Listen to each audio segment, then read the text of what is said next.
Hello বন্ধুরা, তো আজকে আমি দেখাবো তোমাদেরকে যে আমি মিডো কার্ট থেকে কী অর্ডার করেছি।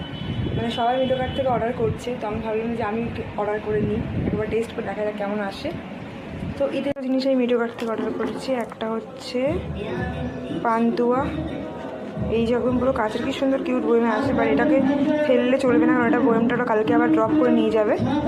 তো এটা আর একটা হচ্ছে মিল্ক, যেটা হচ্ছে কিন্তু বাফেলো মিল্ক অর্ডার করেছি। আমি ভাবলাম যে বাফেলো। তো পান্তুয়ার সাইজটা ঠিক এরকম হবে, বেশি বড়ও না বেশি ছোটোও না, একদম মিডিয়ামের থেকে যে নিচের পোর্শনটা আসে মিডিয়ামও না, মিডিয়ামের থেকে একটু ছোটো স্মল। তবে পান্তুয়া আমি ভেবেছিলাম গুলাব জামুন, কিন্তু আমি একটু মানে গুলাব জামুন তো না, পান্তুয়া। আর এটার কিন্তু বাইরে এটা খোলসটা পাতলা না, এটা খুব মোটা, ভিতরে একদম পুরো মাখন টাইপের। ভেঙে দেখাই, এই দেখো এরকম মাখো মাখো টাইপের জিনিসটা হবে। আর খেতে খুবই মিষ্টি, মানে একটা খেলে তোমার মানে মিষ্টি থাকবে, মানে মুখটা মিষ্টি থাকবে এটা খেলে, ঠিক।